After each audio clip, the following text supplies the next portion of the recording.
So I'll come up. Oop.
Just waiting for my colleague to come in, so we'll be a moment.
Well, it is a sad, sad day indeed.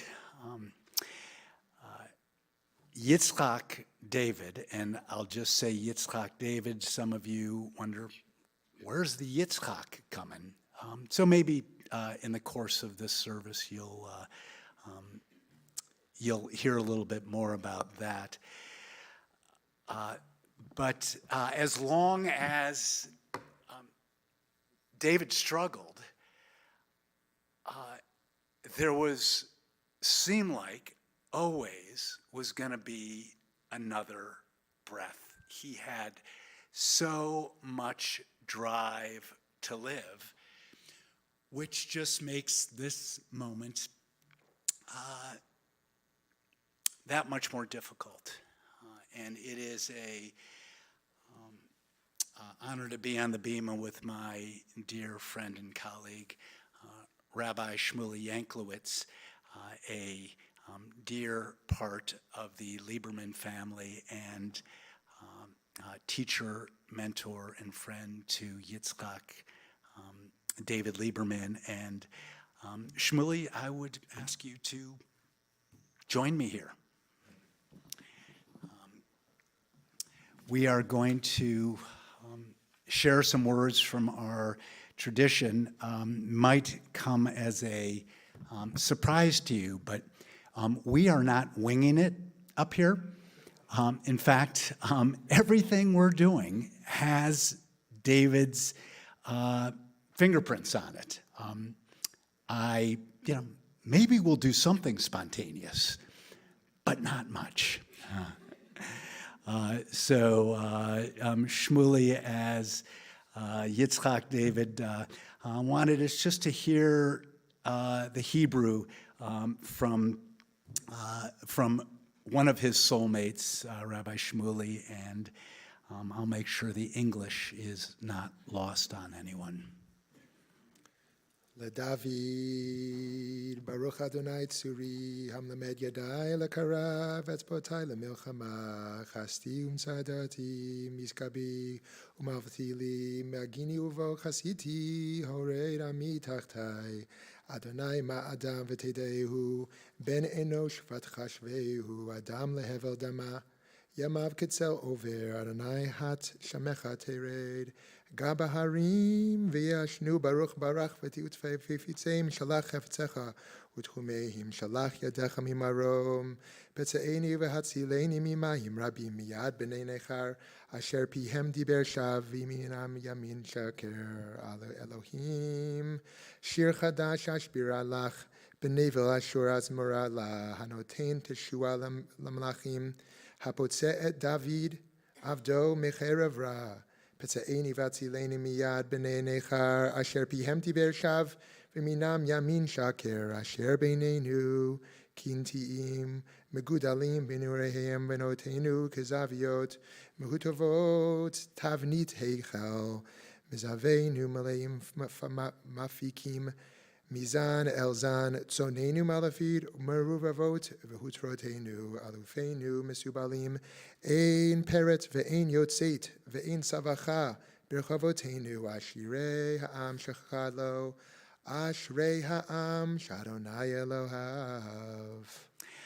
Adonai, what are we that you have regard for us? What are we that you are mindful of us? We are like a breath. Our days are like a passing shadow. We come and go like grass, which in the morning shoots up renewed and in the evening fades and withers. You cause us to turn to dust, saying, return, O mortal creatures. Would that we were wise, that we understood whither we are going. For when we die, we carry nothing away. Our glory does not accompany us. Mark the wholehearted, and behold the upright like Yitzchak David Lieberman. They shall have peace. אשרי האיש אשר לא הלך בעצת רשעים, ובדרך חטאים לא עמד, ובמושב לצים לא ישב, כי אם בתורת אדוני חפשו, ובתורתו יגע יומם ולילה, והיה כעץ שתול על פלגי מים, אשר פריו ייתן בעתו, ועליהו לא יבול, וכל אשר יעשה יצליח. לא כן הרשעים, כי אם כמוץ אשר תדפנו רוח, על כן לא יקומו רשעים במשפט, וחטאים בידת צדיקים. כי יודע אדוני דרך צדיקים, ודרך רשעים תאבד. Happy are those who have not followed the counsel of the wicked or taken the path of sinners.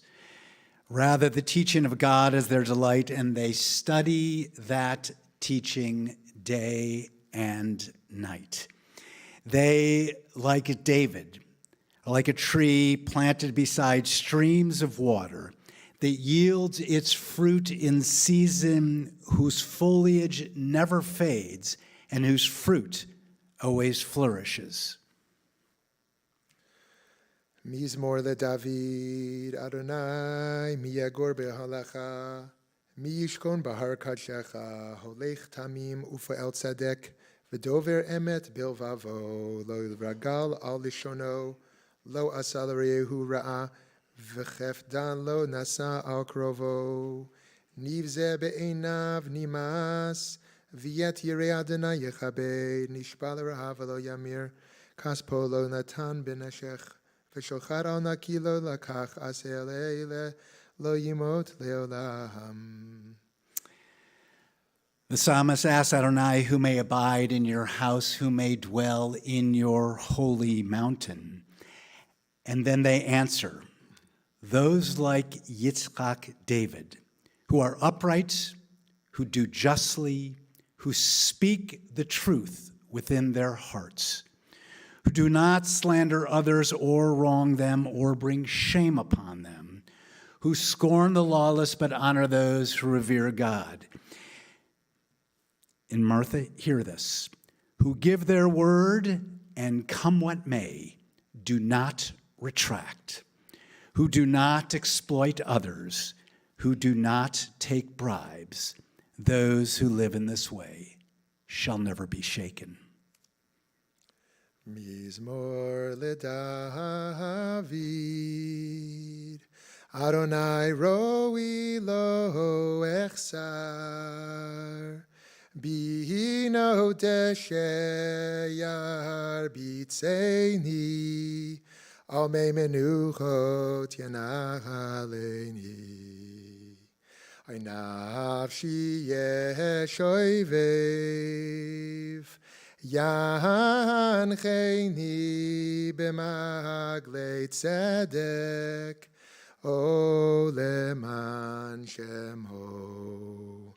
גם כי ילך בגמי זמוות et lo hoirara. Ki ata imadi, oy shivtecha,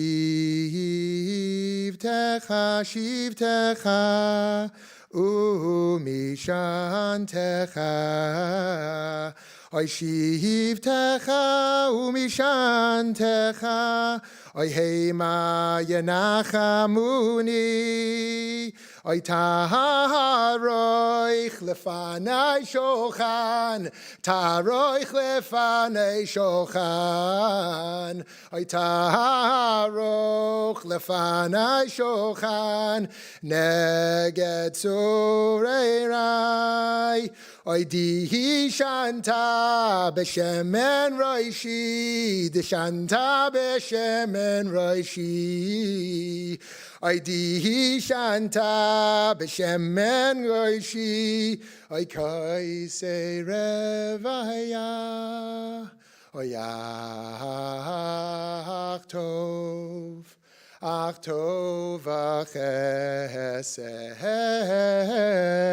yirdefuni. Kol yemei chayai, oy veshavti beveit Adonai, oy veshavti beveit Adonai, leorech yamim. And as the words of the 23rd Psalm, the translation of these ancient Hebrew words come to you, I invite you to join. The Lord is my shepherd, I shall not want. He maketh me to lie down in green pastures. He leadeth me beside the still waters. He restoreth my soul. He guideth me in straight paths for his name's sake. Yea, though I walk through the valley of the shadow of death, I will fear no evil, for thou art with me. Thy rod and thy staff, they comfort me. Thou preparest a table before me in the presence of mine enemies. Thou hast anointed my head with oil. My cup runneth over. Surely goodness and mercy shall follow me all the days of my life, and I shall dwell in the house of the Lord forever. For this last psalm, I'm going to use a melody that I sang with David at his bedside that he really connected with. Shir Lamalot. Esa einai el heharim, me'ayin yavo Ezri, Ezri me'im Adonai. O say shamayim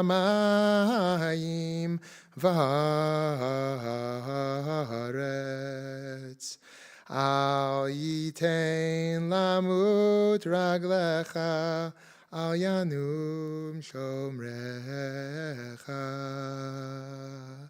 Hine lo yinum v'lo yishan shomer Yisrael, Adonai shomrecha, Adonai tzilcha, yad yaminecha, yomam hashemesh lo yakecha, ve'areach balayla, Adonai yishmorcha mikol ra, yishmor ad nafshecha, Adonai yishmor tzedcha v'echa, me'ata v'yad olam. I lift my eyes to the mountains. What is the source of my help? My help comes from Adonai, maker of heaven and earth. God will not let your foot give way. Your protector will not slumber. See, the protector of Israel neither slumbers nor sleeps. God is your guardian. God is your protection at your right hand. The sun will not strike you by day, nor the moon by night. God will guard you from all harm. God will guard your going and coming, guarding your soul now and forever. And from the eternal wisdom from the wise man Kohelet from the book of Ecclesiastes. For everything there is a season, a time for every experience under heaven. A time to be born and a time to die, a time to plant and a time to uproot what is planted. A time to tear down and a time to build up. A time to weep and a time to laugh, a time to grieve and a time to dance. A time to throw stones and a time to gather stones. A time to embrace and a time to refrain from embracing. A time to seek and a time to lose, a time to keep and a time to discard, a time to tear and a time to sow, a time to keep silence and a time to speak.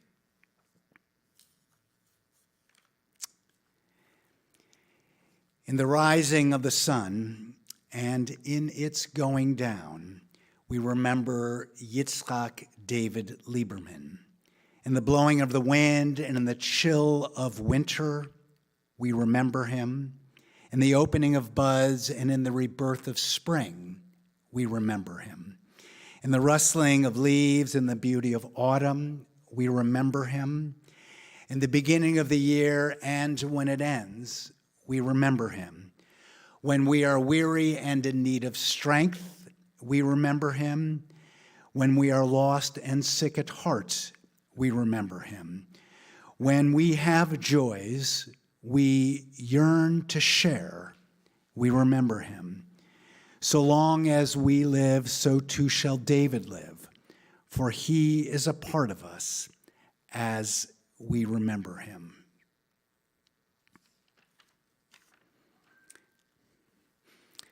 Birth is a beginning and death a destination, but life is a journey, a going, a growing from stage to stage. From childhood to maturity and youth to age, from innocence to awareness and ignorance to knowing, from foolishness to discretion and then perhaps to wisdom, from weakness to strength or strength to weakness and often back again. From health to sickness and back we pray to health again. From offense to forgiveness, from loneliness to love, from joy to gratitude, and grief to understanding, from fear to faith, from defeat to defeat to defeat, until looking backward or ahead, we see that victory lies not at some high place along the way, but in having made the journey, stage by stage, a sacred pilgrimage. Birth is a beginning and death a destination, but life is a journey, a sacred pilgrimage, made stage by stage, from birth to death to life everlasting. In his sorrow, Job cried out, Adonai Natan v'Adonai Lakach Yehi Shem Adonai Mevarach. God has given, God has taken away. Blessed be the name of God. An ancient people, we are well acquainted with grief and the valley of shadows. Death and sorrow are not strangers to us, yet the centuries have taught us that a good name endures beyond the grave and that there is strength in faith. With Job, we say, Adonai Natan. You have given us a loved one in Yitzhak David Lieberman who will not be forgotten.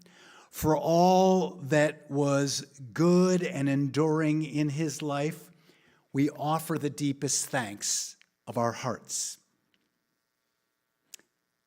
Adonai Lakach. God, you have taken away. We pray for the strength to turn our broken hearts into an altar of trust before which we acknowledge your sovereignty and love. As we say, Hishem Adonai Mevarach, blessed be the name of God now and forever. And we take a moment to pray in silence. May the words of our mouths and the meditations of our hearts be acceptable in your sight, O God, our strength and our Redeemer.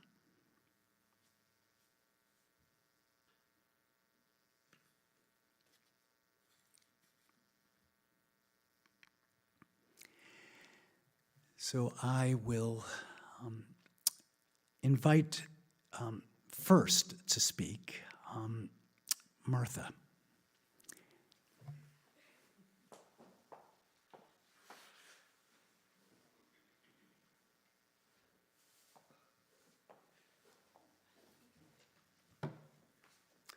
Martha, Erica, Emma.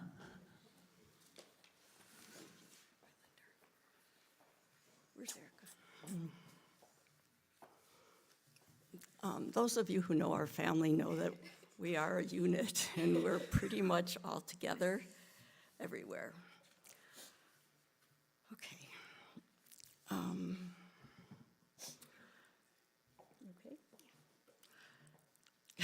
Okay. Thank you all for coming to honor David / Yitzhak, to these girls, Dad, and to me, Bird. As Rabbi Linder said, he designed this service about 3 months ago to make it easy for us. And he met with both rabbis to create this unusual format. And thank you both for sharing the pulpit. It's very unusual for accommodating his wishes. I know it's not quite accurate to call the passing of someone who lived with cancer for almost 8 years unexpected.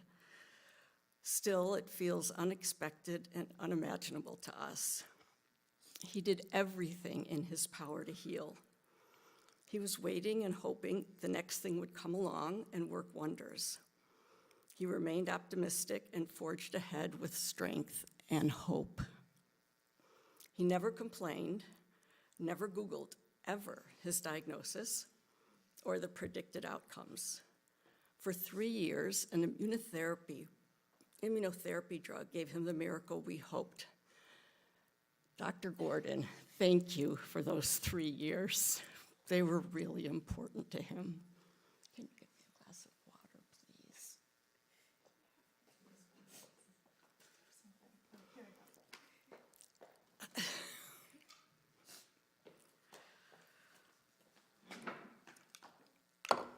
Thank you. Thank you.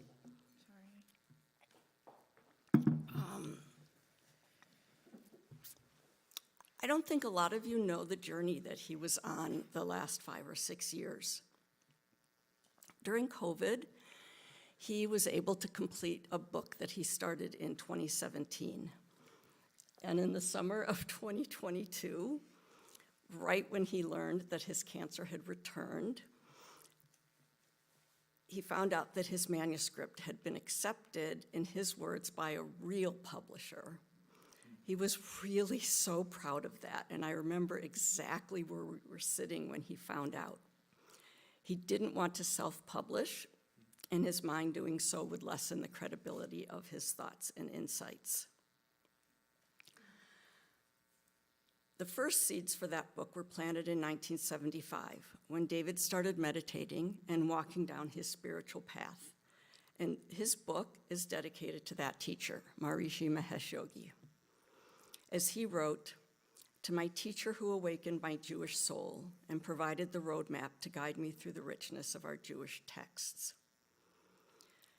In 2003, when we took our family sabbatical to live in Mexico for 2 years, David attended his first Torah study that was led by Miranda Nadell. He had grown up in a Reformed Jewish home, and Judaism wasn't an active part of his life until then. Though really, without knowing it or being conscious of it, he was living and breathing Torah already.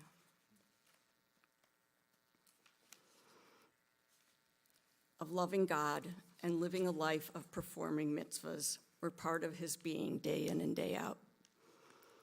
Being David, point B people, you will appreciate this, he made a spreadsheet of all 613 mitzvot.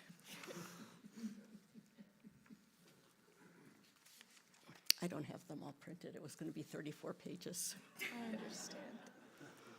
Along the way, Rabbi Linder asked David to deliver a talk about his journey, which became the basis for writing his book. The book, Transcendental Judaism, enlivening the eternal within to uplift ourselves and our world. It ties together his deepest and dearest beliefs and explained the intersection between his two paths to God. As an aside, when he was really just barely able to speak, I read this to him, and I just said Transcendental Judaism. And then he said something which I didn't understand, but we figured out he was saying to include the subtitle. So it was just an example of his strength and fortitude to the very end.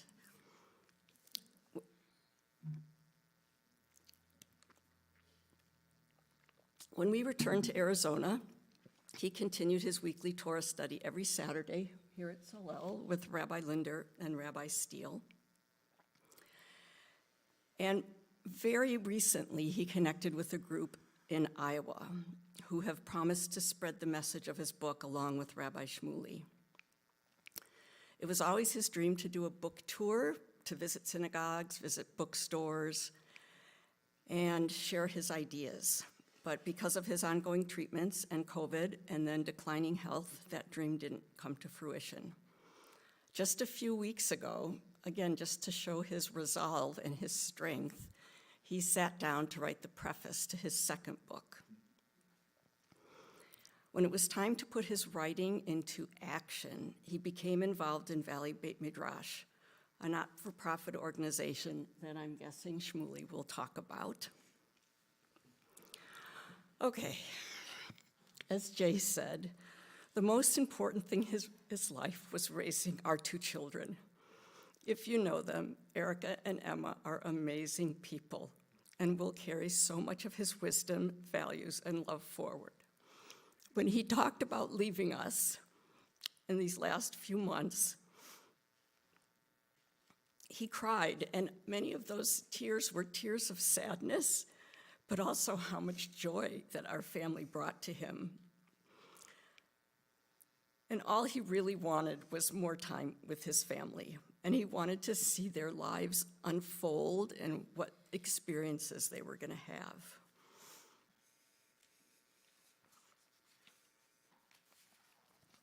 He loved us so deeply and promised that he would be sending love to us all day, and then he would say, all day and all night. Sometimes people wonder why we spent so much time together as a family. We didn't even split up our weekend errands. We all did all of them together, as we would say. Even though David loved order and efficiency, spending time with family was his highest priority. These girls were at all his doctor appointments, in person or virtually. They always called when he was sitting in the chair getting chemotherapy or iron or saline, helping him to pass the time. And that's when the crossword puzzle tradition started that they continued during the last 8 years. As Dr. Gordon knows, they were there in person or on FaceTime for every single scan result. Emma would take copious notes, and then they would both interpret to us what Dr. Gordon said, because they have science brains. Their mutual admiration, respect, and deep love for their dad was obvious to everyone. He knows they will continue forward with their extraordinary lives and carry his love forever. He modeled for our kids how to live a life of love and devotion. Gratefully, their support these past few weeks and Manos, Erica's partner, have gotten me through this surreal and very difficult time. We would not be here standing without Mano. We really would not. Even as he was fading, we read all of your texts, all of your emails, all of your voice messages from friends, family, and work colleagues. I know that he had no idea how people thought of him and how much they respected him and how he was a role model for them. he generally felt all your love. All the messages were about his courage, his strength, the family we created, how deeply he was loved, his intelligence, his calm presence, the honor of knowing him, and his impact on your lives. Everyone, from everyone, they remember his kindness. Okay. David lived Maya Angelou's words. I've learned that people will forget what you said, people will forget what you did, but people will never forget how you made them feel. His essence was kindness. In 1981, David gave me a copy of Our Town. And the inscription says, It's at the very front. thank you. Dear Bertolli, this is one of my most favorite plays. It always reminds me to enjoy life as I live it and to appreciate each moment. Let's always remember this, your lovebird.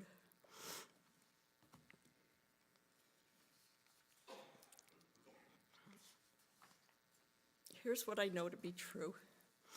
Though he didn't live as long as either he or we wished, he was happy and he felt so fortunate and appreciative to have lived the life he had. To quote Maharishi from Loving God, which we read at our wedding, I am that, thou art that, and all this is that. Bird, you will be the love of my life forever. More, I love you. Godspeed. Okay. Now it's my turn to help you.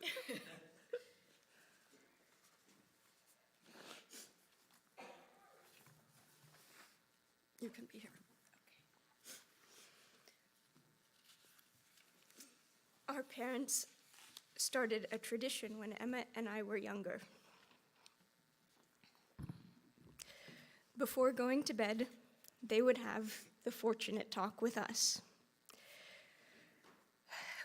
We sometimes participated eagerly, but sometimes rolled our eyes and complained, because the fortunate talk was less fun than reading another chapter of a Junie B. Jones or a Henry and Mudge book together. But since our parents thought it was important and worthwhile to have fortunate talks, today we will have one all together.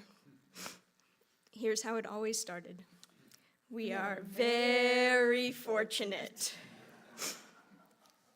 Here are some of the things that were mentioned in most of our fortunate talks. When we are hungry, we can go to the kitchen and find healthy and delicious food to eat. That is so amazing. There are so many people in the world who go to bed hungry. We are fortunate to have a wonderful house that we love, which allows us to stay warm and dry.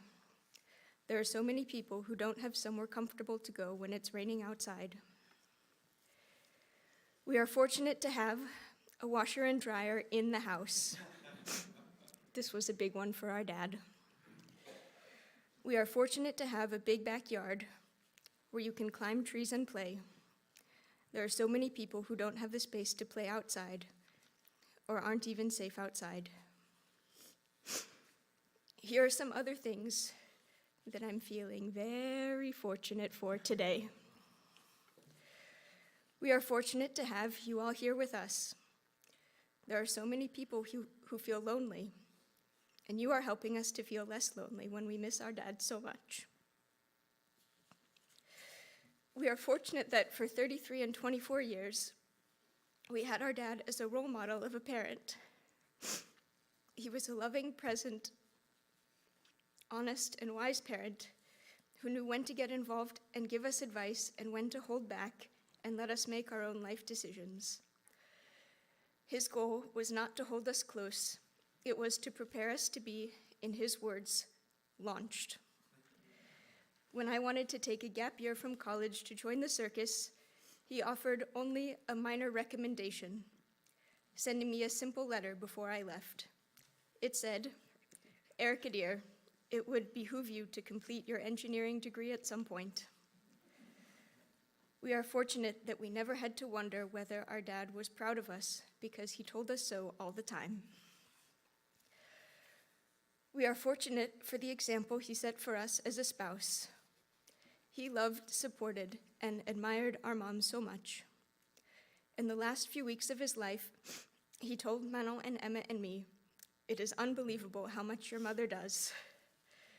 We can attest that this is true, as the three of us worked around the clock to keep the household running at the level that my mom had been keeping it at, all by herself for months and months. Although my dad didn't like to pry, he did ask once whether my relationship with Manon was serious, and he cried when I said yes. He told me that he was so happy that I had found someone to love and share the adventures of life with, just as he had. We are also fortunate that we are in good health. This one would usually be included in our family fortunate talks. And as you might know, our great-great-uncle was a strong man who owned a gym in New York City that was popular in the 1940s. And our dad would tell us about going to visit him when he was a kid and trying to wrap his little hands around his great-great-uncle's arm. Even though our dad was eventually more into spreadsheets than into bodybuilding, he still enjoyed performing this trick at company parties.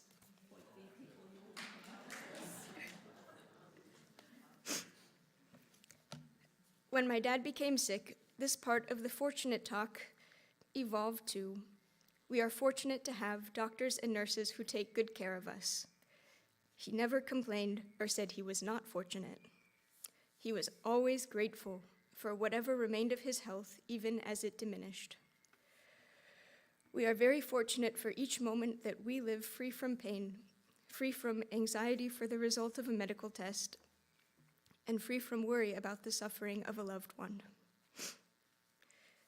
The talk always ended, we are very fortunate for our loving family. My mom, Emma, and I know that it has been true for our entire lives. We are so fortunate for the time with him, and that he will be with us and sending us love in some way at every moment.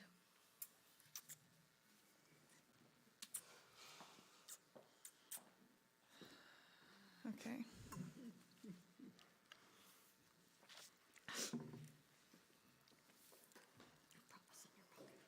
Thank you. Everyone had a prop. Dad and I are similar in many ways. The way we think, which is very logical, very linear.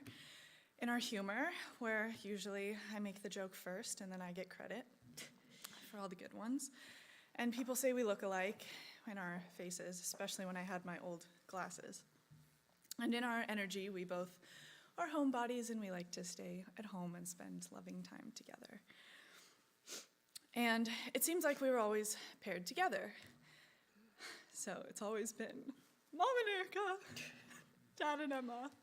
And this was our default grouping for everything, for walks, bike rides, hikes, a canoe, a roller coaster, sitting down for dinner. But there's one way where Dad and I are not alike, and he was a morning person, and I am not. But he didn't force me to be a morning person. It started when I was born. As a baby, they report, I would not go to sleep, and I'm still not good at going to sleep on time. And Dad, even when exhausted, would hold me and walk me up and down the hallway, singing the same lullaby over and over and over again, until I fell asleep every night. And we called this trudging. So I would get trudged.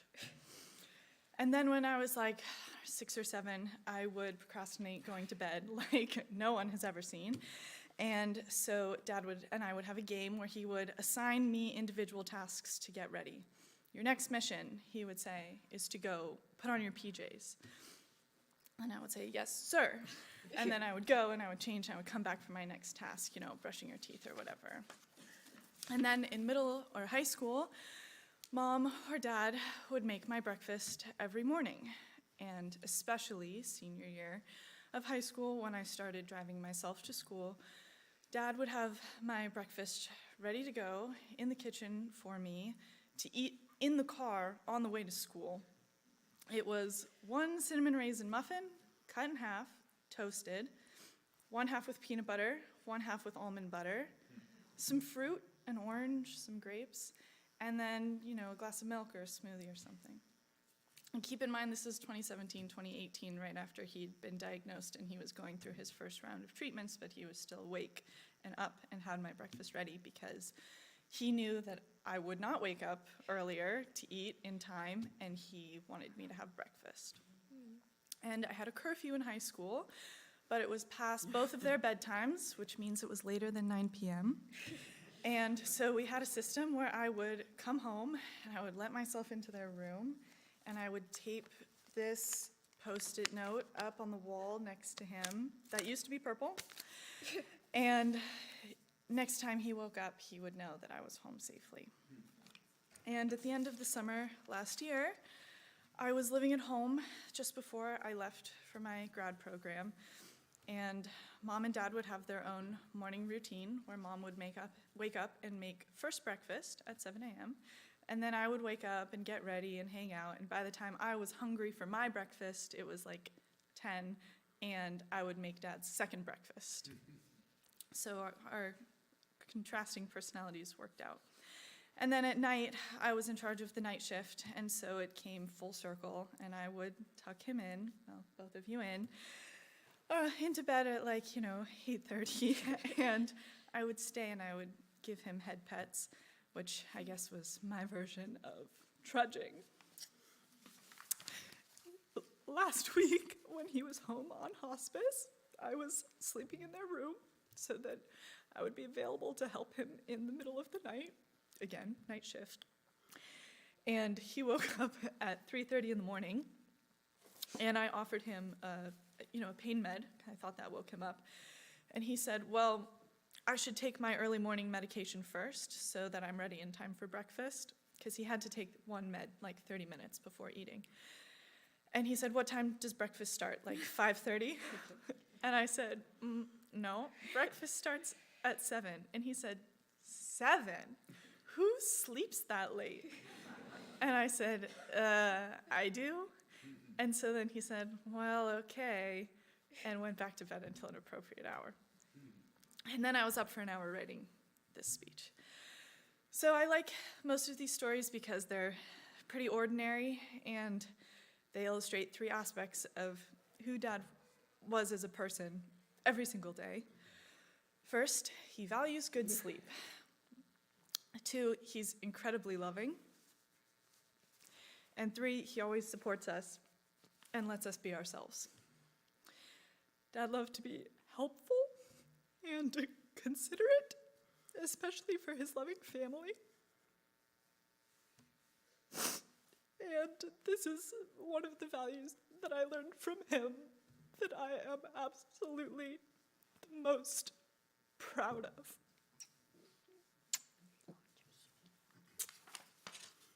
That's all. Can you please let go? I'm going to fall over. Okay. Okay, well, I almost made it. Oh, whoops. It's okay. I leave these here. I take this one.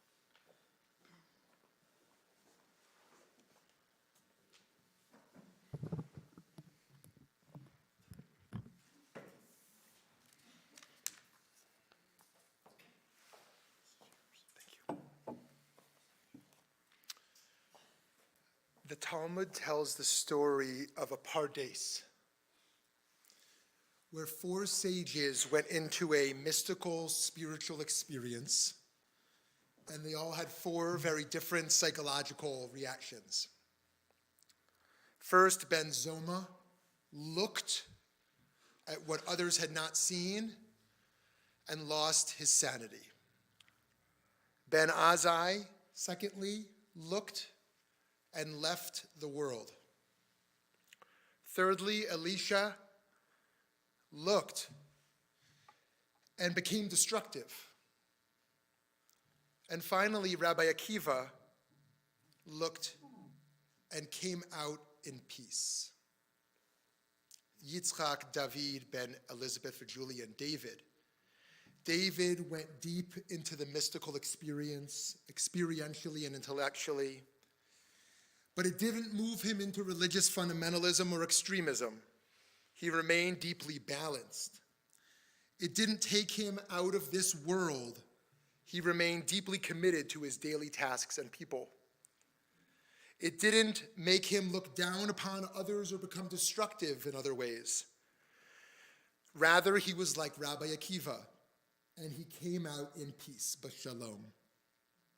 And David spread that peace because he understood that I could be rich and you could be poor. I could be healthy and you can be sick. I can be happy and you can be sad. But the one thing that I can only have if you have is peace. Something that has to spread and be shared. Rabbi Akiva didn't learn the Aleph-Bet until he was 40 years old. This was another way he was like Rabbi Akiva. He didn't allow his later start of diving into the deepest wells of wisdom to prevent him from becoming sage-like. Always seeking healing and growing. When David's illness got worse a few months ago, I met with him last November 20th, when we changed his name to Yitzchak David Ben Elizabeth. He offered a few reasons why he wanted to do this, and I'll use his words. And in his closing months, I'll just note, he always wanted to hold hands when we met. It was very sweet.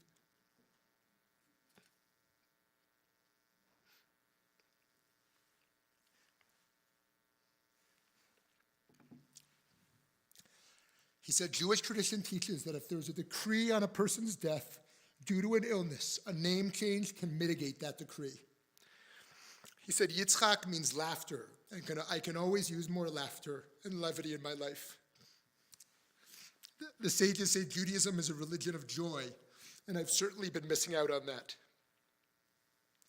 Yitzchak was saved from a premature death at the last moment. I will be saved from a premature death at the last moment. It was his desperate wish. Yitzchak was not a boisterous leader. Neither have I been.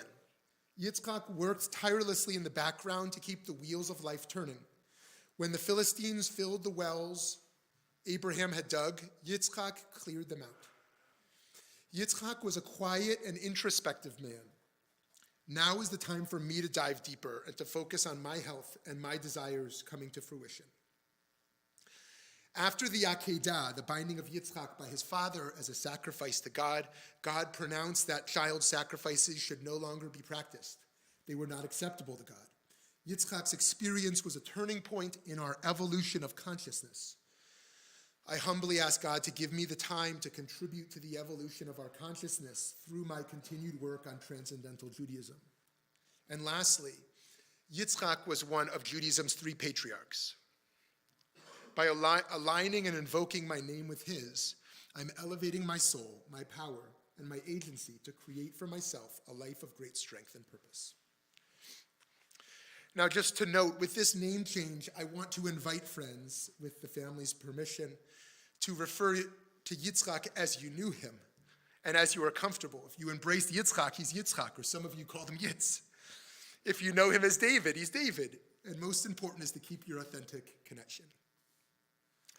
I got to know David first as a Valley Beit Midrash student. He attended everything, was so thirsty to drink from the deep wells of wisdom, and had so many questions. Yes, he loved the meditation retreat. He loved the pluralism and difference of opinions.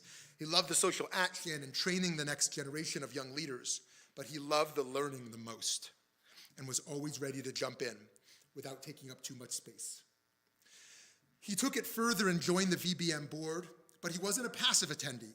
He got more and more involved and ultimately served as board chair for many years. He took on humble behind-the-scenes projects where he was needed. Just to name a few of those, he ran a few staff searches, sifting through resumes, creating spreadsheets, conducting interviews, and then passing the next round to me. He created strategic expansion documents. He worked very closely with me in annual budgeting, many sessions every May and June so that it was exact. He was in the database. He was reimagining our membership model. He was involved with the website. He was extraordinarily helpful, and it was very meaningful to work with him. Again, it was all very humble work behind the scenes, not looking for recognition. And many of the things he did because he was good at them, but also because I was bad at them. I wasn't a technical guy, and he never once made me feel bad about that. But he did say on multiple occasions, "I'm not the board chair you need and deserve." And he was, and I always told him he was.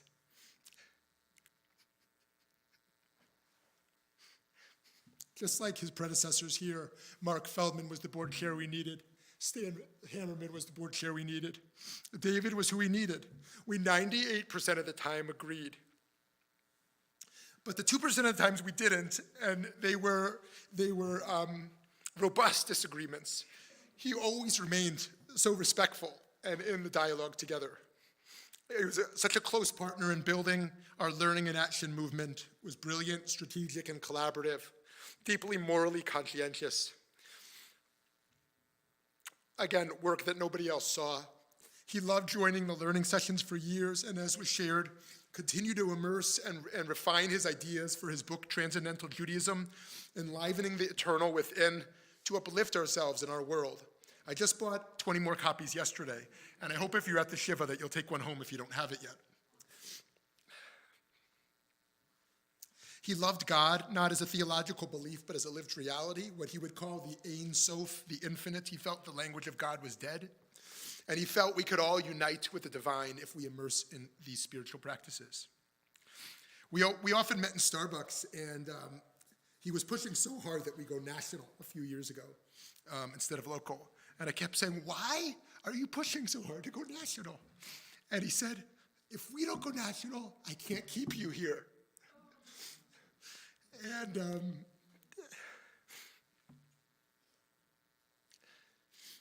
in his final days, Yitzhak shared many things with me. How much he enjoyed his project management career and helping other people get to the finish line in their work together. How much the Pirkei Avot teaching meant to him, that we're not meant to complete the work in this world, but we can't desist from participating. He expressed his belief that Judaism needs to be seen in a bigger context, what he refers to as transcendental Judaism, that he wishes for his wonderful daughters, Erica and Emma, to follow their hearts and to do what they want and to trust their good hearts to lead them. It was hard for him to get that many words out at the time, but those were his specific words. That for Martha, again with his specific words, that he wants so much peace and happiness for you. And to his wife Martha and daughters Erica and Emma, you should know how deeply grateful he was for all you did for him, to take care of him and be with him. And you represented the gold star model of what it means to be a spouse and to be daughters, honoring their husband and father when you were so tired and drained. And I hope that when my mother passed away a year and a half ago and he stayed late into the Shiva to listen to me, that I could bring just a fraction of the comfort he brought to me, to you. Yitzhak battled cancer, as you know, for many years, and it brought out a more fierce warrior in him, but also a gentle, vulnerable, and enlightened student and teacher. At the end of his life, I was fortunate to see this kindness still emerging, even when there was such little strength and consciousness left. His over 40 years of deep transcendental meditation practice was so apparent, given how remarkably sharp his mind remained, even when his body was fading so fast. He had so much deathbed wisdom to share, which I intend to do on his behalf in the years to come. At VBM, we're honored to launch the Yitzhak David Lieberman Jewish Spirituality Learning Series to honor the ideas in his first book and the many ideas he shared with me that he had hoped to publish in the second book that he never had the chance to do, which I hope I understand as well as he did, even a fraction of it. Jewish learning that leads to righteous action meant so much to him, and although Yitzhak left this world too soon, we intend to keep his intellectual and spiritual legacy alive here in the warmth of our Beit Midrash. We awarded Yitzhak our first and only VBM Scholarship and Leadership Award, recognizing the highest commitments to excellence in moral character, lifelong learning, and humble service, just a few months ago. That's what he was, a lifelong learner committed to serving. And when I think of the one virtue, I hope we'll all walk out today with one virtue that we can deepen in our lives in his memory. And for me, it was menuchat hanefesh, as was mentioned, a deep, calm spirit that even when it's stormy outside of us, we stay in the storm, but stay in the calm internally. Yitzchak, may your memory be a blessing, and may your wonderful family, your wife Martha, daughters Erica and Emma, and all who loved you be comforted among the mourners of Zion. Thank you, my dear friend, for all you've done for Am Yisrael and for humanity. I will miss you so much in my daily work.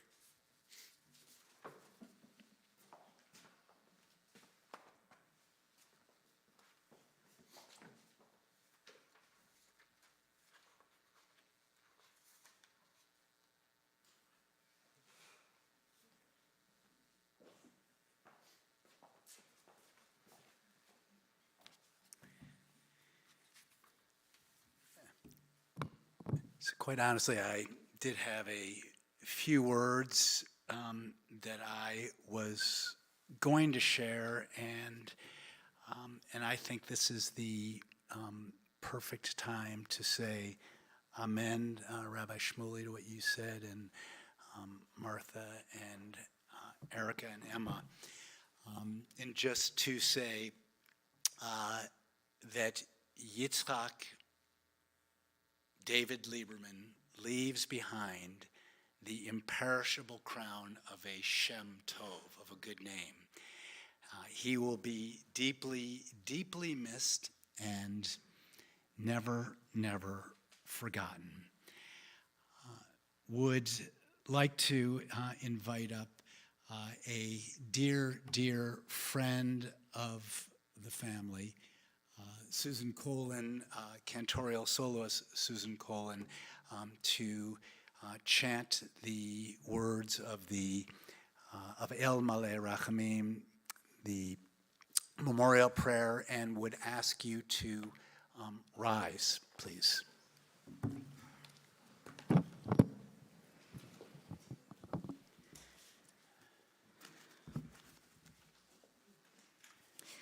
El Maleh Rachamim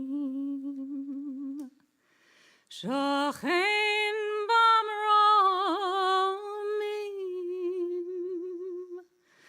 Amsei Menucha Nechona Tachat Kanfei HaShechina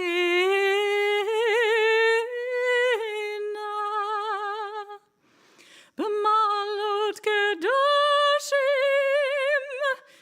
Kedoshim Uthorim Zekezohar Kia Mazirim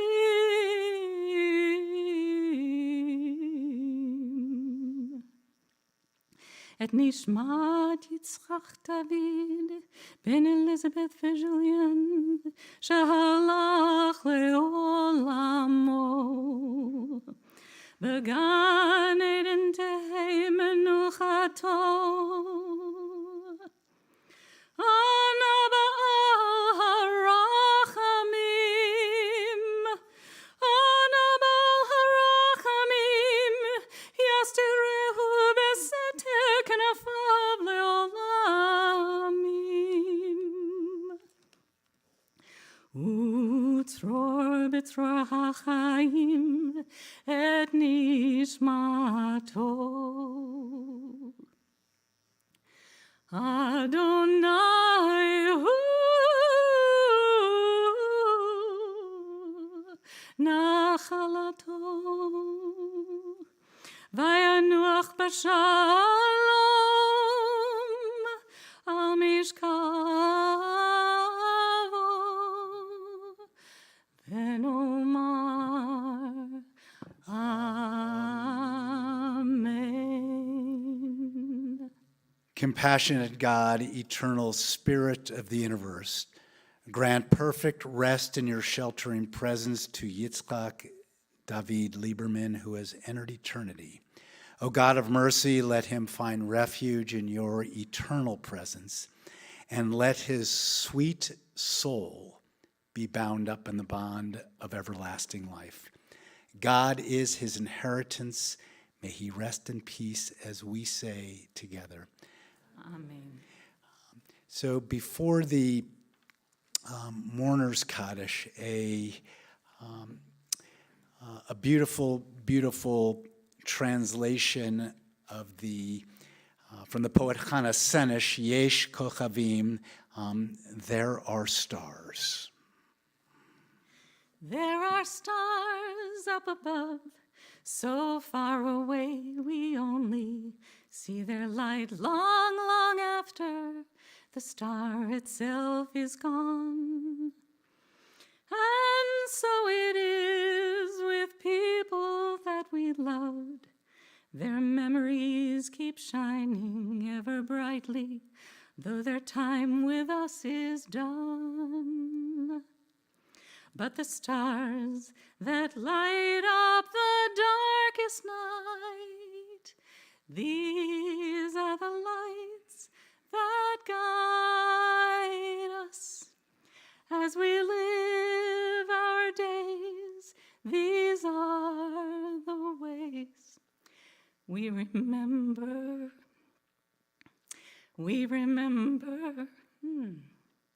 As we live our days, these are the ways we remember. We remember.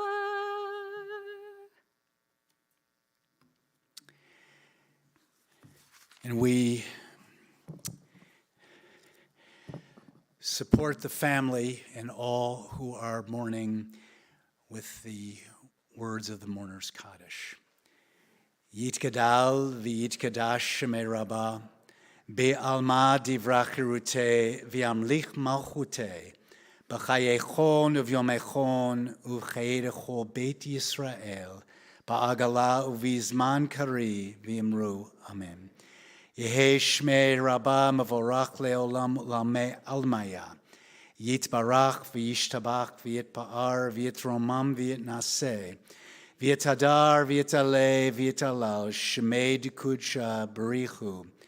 Le'ela min kol birchata v'shirata tushbechata v'nechemata da'amiran be'alma v'imru. Amen. Yehei shlama Rabbah min shemaya. V'chayim aleinu ve'al kol Yisrael v'imru. Amen. Oseh shalom b'mromav. Hu ya'aseh shalom. Aleinu ve'al kol Yisrael ve'al kol yoshvei tevel v'imru. Amen. May God grant peace to all who mourn and comfort to all who are bereaved, as we say together, amen. So invite you to be seated, except for David's nephew Sean, who will offer a reading.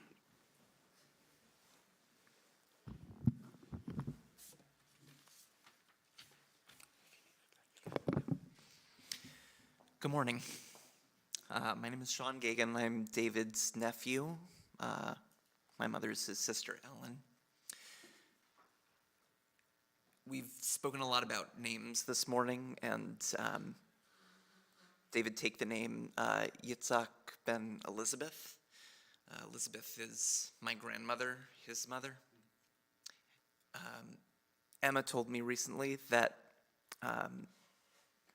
Uncle David credited the strength and the fortitude to get through the 8 years of his treatment with his mother, with Elizabeth.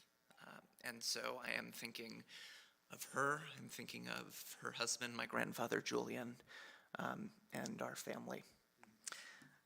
This is a poem that my mother chose, When Great Trees Fall by Maya Angelou.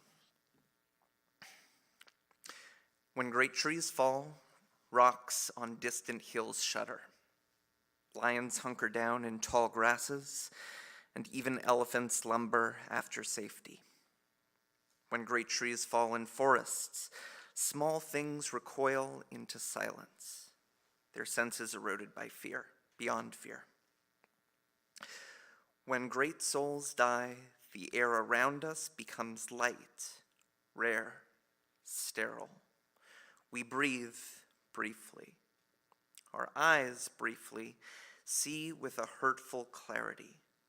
Our memory, suddenly sharpened, examines, gnaws on kind words, unsaid, promised walks, never taken.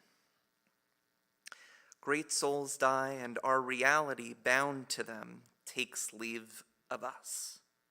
Our souls, dependent upon their nurture, now shrink, wizened. Our minds, formed and informed by their radiance, fall away.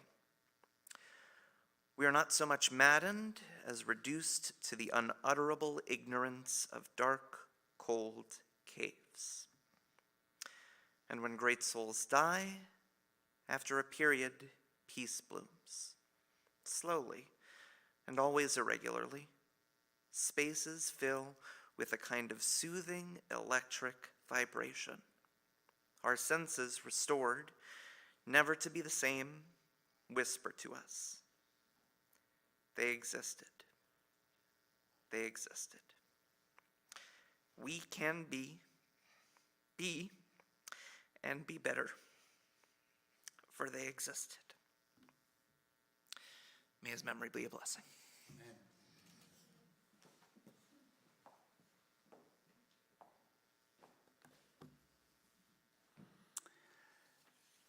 Susan, I'm going to ask you to come back up, and this too is how Yitzchak David wanted us to end.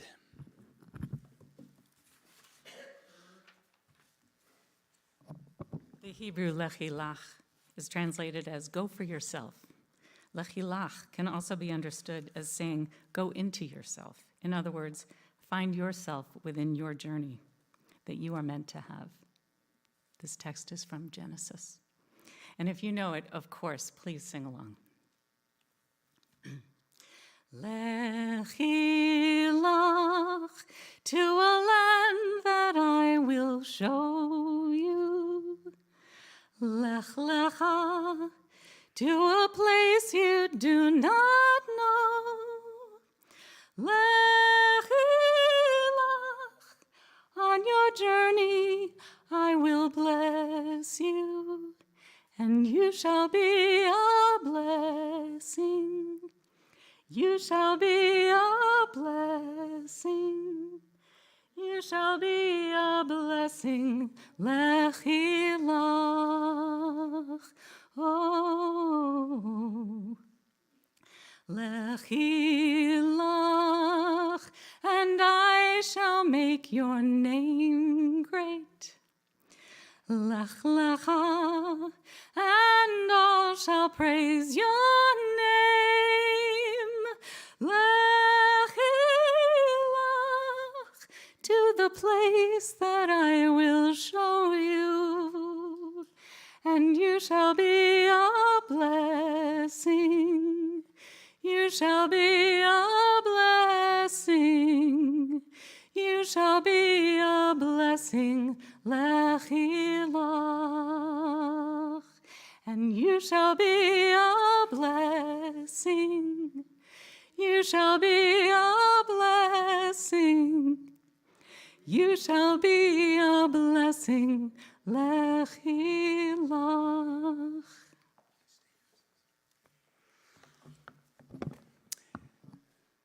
So to Yitzchak David Lieberman, Lech B'Shalom, go in peace. And the Lieberman and Lowell families wishes to invite you to to a reception afterwards in the back of our sanctuary, and your presence offering comfort to the family.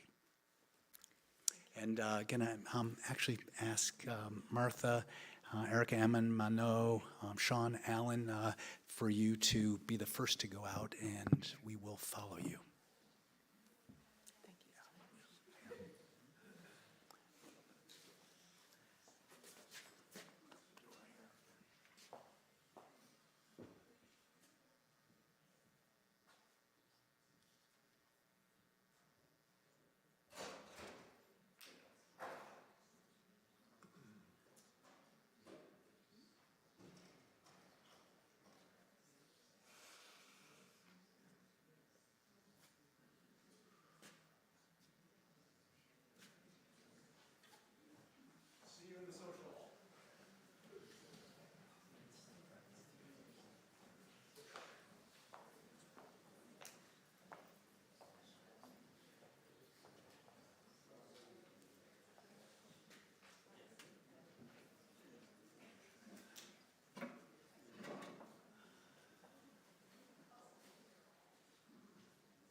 No, we got married in Civic Basement in New York. But we just took pictures because we were living in LA for like 3 days. We took pictures of it. Oh, so I think it's South Park City. In the city. Oh, okay. Yeah.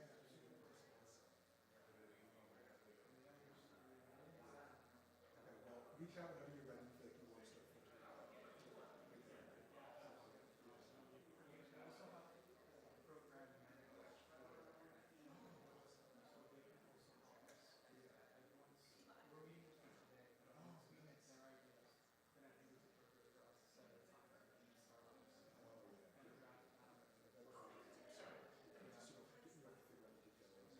Sometimes people ask friends and friends come to see me. So that's why we're all right, good. God bless. Good. Oh, yeah.